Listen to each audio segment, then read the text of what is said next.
membuat mandat pembentukan DPD serta melakukan pelantikan. Jadi itu beberapa hal yang dipertanyakan.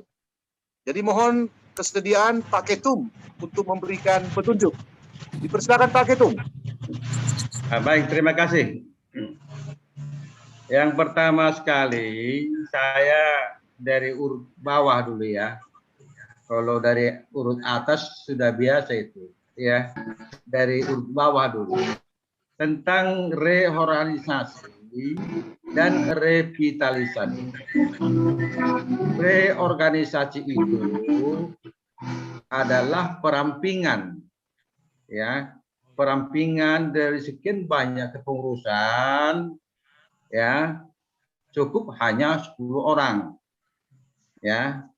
Itu dari segi reorganisasi yang tadinya sampai 30 pengurus, ya, sehingga jalannya pun tidak tahu arah kemana masing-masing, ya. Nah, revitalisasi adalah sesuai dengan kegiatan kita. Artinya, kalau orang yang berbicara masalah hukum, tempatkanlah dia di sadar hukum. Berbicara tentang ekonomi, tempatkan dia di sahabat pohon, karena itu adalah peningkatan ekonomi rakyat. Ya, dan orang kesehatan, tempatkan dia di Desa Sehat Nusantara. Ya, demikian di pendidikan humanis. Sehingga orangnya harus main direct place. Ya, tempatkanlah orang sesuai dengan kompetensinya. Itulah revitalisasi. Ya, sedangkan kepengurusan selama ini sangat bervariasi, baik di DPW, baik di DPD. Ya, sehingga ini kita harus seragamkan. Ya, mulai dari DPD, DPP, DPW, DPD, cukup 10 orang. Apa itu?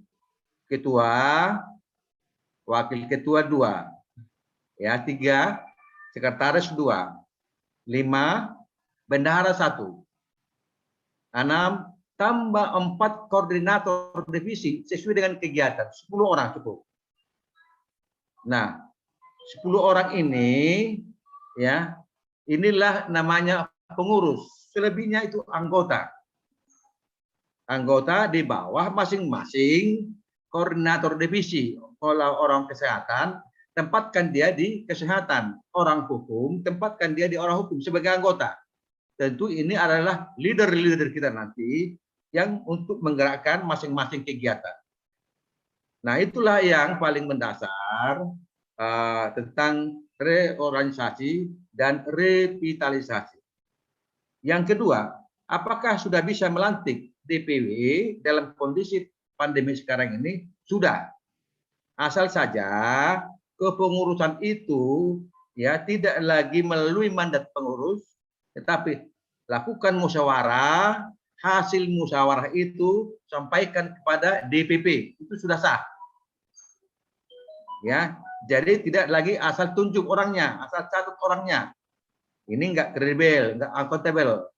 Ya, tetapi dibentuk musyawarah daerah baik di tingkat provinsi maupun di tingkat kabupaten kota, ya, hasil musyawarah itu serahkan kepada DPD atau melalui Pak Ungang sebagai admin kita, lalu itu akan dikeluarkan mandat.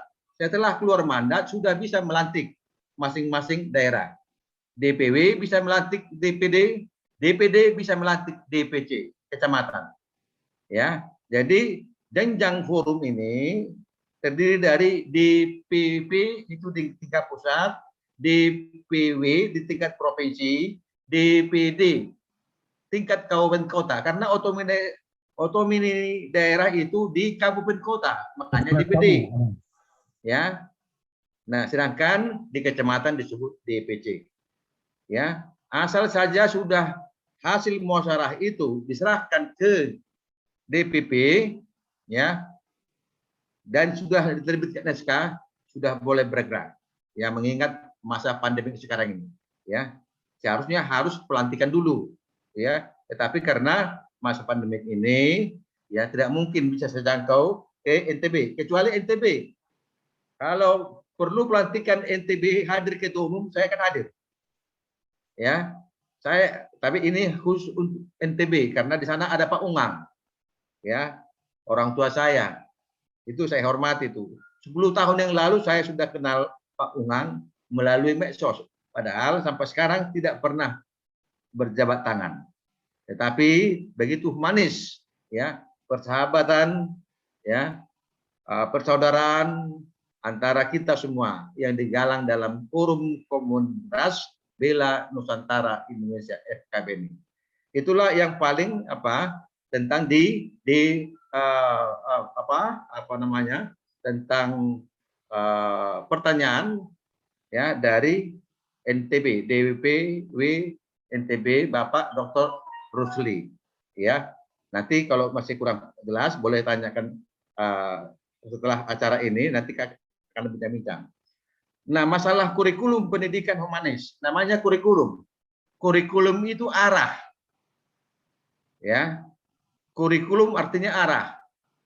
Jadi arah pendidikan humanis yang seperti apa yang kita lakukan itu, ya. Apakah 4 pilar kebangsaan kita, apakah back to village, back to daerah, kearifan lokal. Nah, di sini nanti pendidikan humanis, ya. Bagaimana humanis antar suku, bagaimana humanis antar agama, bagaimana humanis antar budaya, bagaimana humanis, ya, pandangan-pandangan sosial lainnya, ya. Itulah tujuan daripada pendidikan humanis, termasuk nanti, ya, pelayanan publik, ya, pelayanan umum harus kita berikan pendidikan humanis. Itu adalah kurikulum, arah dari pendidikan humanis sendiri, ya. Saya pikir itu yang paling sangat benar. Tentang Siantar, ya, itu sudah kita jadwalkan bersama DPW. Ada di sini sekretaris DPW Sumatera Utara, Bapak Tridarmas Payong SE MSc, ya, sudah dijadwalkan tentang pelantikan DPD Siantar tanggal 11, ya, hari Sabtu minggu depan tahun 2021. Di sana akan kita bahas semua, ya. Memang apa yang disampaikan oleh Pak Lumbang Gaul tadi, Pak Hutapia tadi, memang Siantar itu adalah kota toleran, ya, kota toleran. Tapi grade-nya sekarang sudah turun. Yang tadinya nomor 1 sudah menjadi nomor 2 atau nomor 3. Nah, ada perubahan sosial di sana. Nah, itulah yang perlu kita tanamkan, ya, kota toleran, desa toleran, kabupaten kota toleran, ya. Saya kira itu sangat tepat sekali apa yang disampaikan oleh Bapak Sekretaris yang mau dilantik DP di Kota Siantar. Tentang kisi-kisi yang disampaikan oleh Bapak Dr. Andre tadi dari Sumatera Selatan, nanti akan kita bahas, ya, di dalam kepanitiaan nanti. Saya pikir itu yang boleh saya sampaikan, Pak Dr. Ahmad Daci. Terima kasih. Terima kasih Pak Ketum.